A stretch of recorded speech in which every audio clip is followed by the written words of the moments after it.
Alive and Well STL is a presentation of the St. Louis Regional Health Commission and Rare Gem Productions to build a healthier St. Louis. Power up with the positive. Learn more at oneraregem.com. That's ONERAREGEM.com. Support for Alive and Well STL comes from Beyond Housing, helps entire communities become better places to live. Learn more at beyondhousing.org. The Regional Health Commission works in partnership with regional health sector advocates and stakeholders to improve healthcare access, reduce health disparities, and improve health outcomes for the uninsured and the underinsured in St. Louis City and County. Alive and Well STL with Bethany Johnson-Javois, CEO of the St. Louis Integrated Health Network and Managing Director of the Ferguson Commission. Alive and Well STL opened the doors and invited the community to join the producers. I've been angry my whole life. We had to watch our parents go through this, and that's why we're so angry. Not because that we're just experiencing this for the first time. This is our grandmas. This is our mother. This is our auntie. This is our father. This is our nieces, nephews, cousins. This is everybody. So we watching this from a young age, seeing what they're doing, seeing the things that they tried to do that didn't work. So we sitting here looking like, man, y'all been talking for a really long time, and we really ain't in no better situation than you were. We'll be right back. One thing could throw you completely off balance. I was diagnosed on February 19th of this year. I remember the day vividly and received, of course, news that no woman wants to hear. Devastating only to hear the words cancer, knowing that it doesn't have to be a death sentence, but it is a very difficult diagnosis to hear. And you could deal with that hurt for a long time. It was a challenge, so it took some time to get used to. But it doesn't have to take you down. Take 5. I have a rule of 3. So I never allow myself more than 3 days to be mad, upset, angry about something. And on that 3rd day, I make a choice. And so for me, my 3rd day with breast cancer came on a Saturday. So I woke up that day and made a choice. It was easy because my son had a basketball game that day. So it made it easy to be positive and cheering on his little basketball team. You can work it out. Take care of your mental health just like you would anything else. Be alive and well. Find out more about what you can do to bounce back. Go to aliveandwellstl.com. Alive and Well STL. Alive and Well STL opened the doors and invited the community to join the producers. A chance to influence the Alive and Well STL movement and message. We asked the community to tell us who inspires you to be alive and well. Here are the stories, the responses, the realities. All right, Reginald, spell your name, please, for the record. R-E-G. Reg. I said it wrong. All right, how old are you, Reggie? Too old. No, Too old. 20. Reg is 20. Reg, you say you don't want to hear it. You don't want to hear about toxic stress. You don't want to hear about trauma. You just want what? It's not even that I don't want to hear it. It's just like... It's not making the point? The trauma is there, but you got to look at why it's there. All Talking about trauma isn't going to help anybody not be traumatized. You got to stop the factors that's causing the trauma. Okay. What's the factors and how do we stop them? A number of things. Mostly, I mean, the main thing right now is the police, obviously. We don't feel respected. We don't get respect. So we do what we can to survive. Either way, we end up dead. So even if we traumatize and we know we traumatized, ain't nothing coming from it. So it's not really changing anything until you can change policy. Mm-hmm. And so policy and the police, those are your big, heavy, weighed up concerns as a 20-year-old young man. Just my whole generation, all my peoples and what they worried about. We can't just, you know what I'm saying, leave in the morning and be okay like, oh, yeah, we about to go to school or we about to go to work and just not worry about getting pulled over and not worry about getting harassed. Everywhere we go, this city is built to prey on us. Mm-hmm. So we can sit here and talk about trauma and talk about why we feel bad or we could do something about it. But all this talk ain't helping nothing. So let me just add a piece. It may not be helping, but those that can help have to understand what the trauma is and what you're dealing with in order for us to really get where we should be applying the effort. You understand? I understand what you're saying. So help me help those that can help this situation so that we're not just wasting our breath talking about trauma on this big level. You know what I mean? So what is that thing that's eating at you every day? Is it actually within the same problem we were just talking about? You can't just get up and go to school. If I were to remove that piece, where would your head be? I mean, if you could wake up and you know that you could live your life without having to deal with excess struggles and excess nonsense, then I'm pretty sure everybody would be all right. Well, we can't just wake up every day and know we're going to be okay leaving the house. Right. That's not something that we have. Is that an anger feeling, a fear feeling, a frustration feeling? The thing about fear is when fear festers long enough, it turns to anger. So what you're seeing right now with people rioting all over the country and people getting upset and speaking out is just a lot of fear that's just manifested itself into anger because nobody has done anything for so long. People act like they don't know what the problem is or they don't know how to help. People ain't listening. If you can't tell by now what people need to get to the next level, then you haven't been paying attention. Sure. So what are the 3 things, if I were to just grab them by the shoulders and say, look, man, this is what we're trying to get you to hear. What are those 3 things they should be listening for? Equality, poverty, and policy change. Policy in what area? In all areas. Really, mostly police policy, though, because that's the main thing we're dealing with right now. People are impoverished because they can't get opportunities. They can't get opportunities because of the policies that are written. So until we change that policy, the poverty is not going to go away. But once all of that goes, equality is going to come. So you described to me what success would look like if a brother could just wake up, be able to go on about his ideas for his life and opportunities were there for him to pursue. Let me ask you one last question. You said my generation is feeling similar to this, angry. And it's been going on for a long time. With you being only 20 and your generation being in and around the same age, how long have you been angry? I've been angry my whole life. We had to watch our parents go through this. And that's why we're so angry. Not because that we're just experiencing this for the first time. This is our grandmas. This is our mother. This is our auntie. This is our father. This is our nieces, nephews, cousins. This is everybody. So we watching this from a young age, seeing what they're doing, seeing the things that they tried to do that didn't work. So we sitting here looking like, man, y'all been talking for a really long time. And we really ain't in no better situation than you were. So maybe we don't need to talk.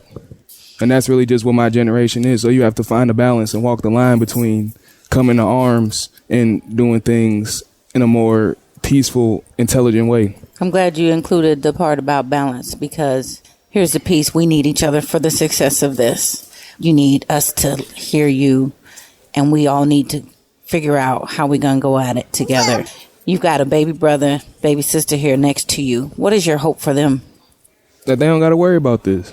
That they don't got to walk down the street nervous, look over their shoulder because they don't know who coming for them. They don't know if it's a cop coming for them. They don't know if it's the opposite person coming for them. It could be their own people coming from them.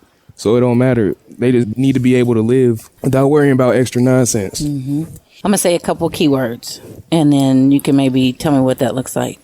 Safe. I've never seen it. Peace. I'd like to know what that is. Success. Only if you stay in line. Freedom. We still waiting on it. And opportunity. It's not for us. We don't have opportunity. I appreciate that, Reg. I'm hearing you. And even though you didn't want to, you came over here and said something. You will be heard by more than just me. And there's very few that are even in this space that will be able to communicate it to us and get it out of their feeling because we don't get to sit down and do so. I'd like to invite you, and if you've got some other friends, partners that may want to sit down and have another talk, but I'm not going to call it talk. I'm going to call it a planning session, right? Right. Strategy session where we get something concrete to do. Would you be willing to do that? I'll send the word out. Will you come to? As long as schedules don't conflict. That'll work. I appreciate your willingness, Reg. All right. You're awesome. Awesome. Alive and Well STL. We have here Miss Nadia. Hello, Nadia. Hi, And how old are you, Nadia? 11. 11, and you have a big, beautiful smile on your face. Would you say that you're optimistic?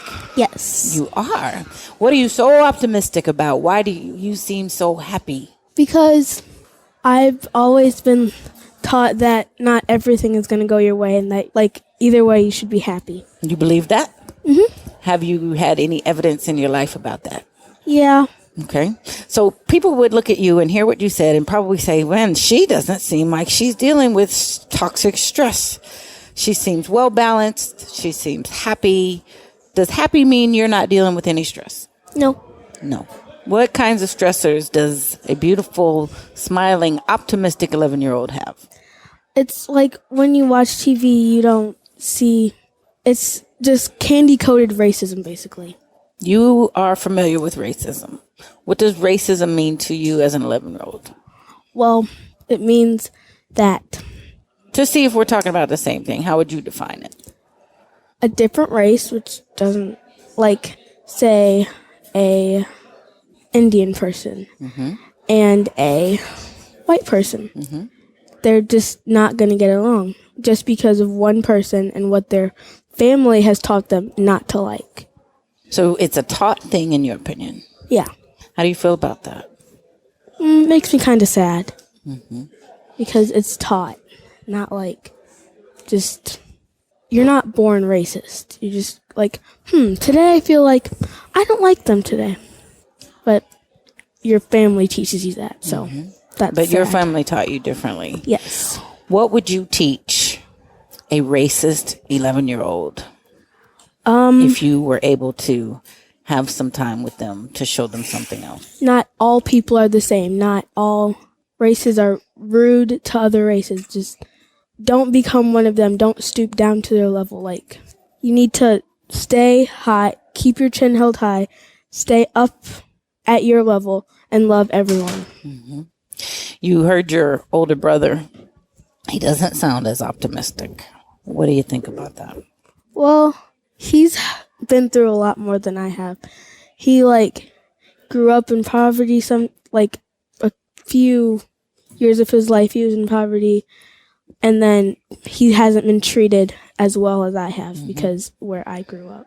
So what we're doing here with Alive and Well is talking about how people grow up, how they've been treated, how the things that they've been through affect how they feel. In fact, really rough stuff, like what your brother went through, can actually even make him sick, and does for many people, makes them discouraged. My thought is, you're feeling great at 11, but how would things change for you if you went through a number of things like your brother, but you had some of the kind of the teaching that has you so optimistic now? What do you think would be different about you if you went through a series of rough stuff like that? I wouldn't believe everything that my parents and my grandparents have taught me. You think so? Yeah, I would just be like, I don't understand why they're saying this because they've been treated like this too, and I wouldn't like anyone to treat me like that. And so I'm just not going to talk to them, and I don't like them. Do you have some encouragement for the rest of us to be able to feel as great as you do today? Just stay strong because it's going to happen, but you're going to know how it feels to help other people. So when you have that feeling, help other people who have had that feeling. Just help them through it. Just, they might think they're not going to make it through, and they're just not going to make it. So help them know that you made it through, and it's possible to make it through. So, you just helped a whole lot of people with what you just said, including me. What a fantastic young lady you are. And I am very inspired and glad that you spoke with us today. Yay. Yay.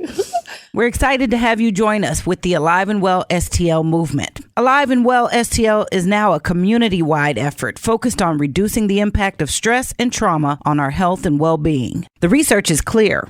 Stress and traumatic experiences are making many of us sick, and together are the leading cause of poor health outcomes. Take 5. Visit us at aliveandwellstl.com to find out where you are emotionally. Become an ambassador. Reach out and help build a supportive community. Learn resiliency skills. Get the help you need. Share your stories. Hear others. And learn more about stress and how it affects us. That's aliveandwellstl.com. Alive and Well STL. We are grateful for your gift of time to this conversation. We encourage you to stay involved and get involved. You are invited to join the conversation. If you you, your family, or your organization is interested in talking about how we better the well-being of the region, sign up for more information, join the conversation, log on to aliveandwellstl.com, and let's build a plan on how we can work together and improve our overall health and become alive and well. The Regional Health Commission with Chief Executive Officer Robert Friend Jr. committed to providing a detailed review of change over the past decade and 14 leading health indicators for the city and county of St. Louis. The first decade review of health status report, an update to building a healthier St. Louis. Discover the narrative, the data, and celebrate the progress already made to improve healthcare access and reduce health disparities in our region. Learn more at stlrhc.org. Alive and Well STL is another positive production of Rare Gem Productions. Thanks for listening.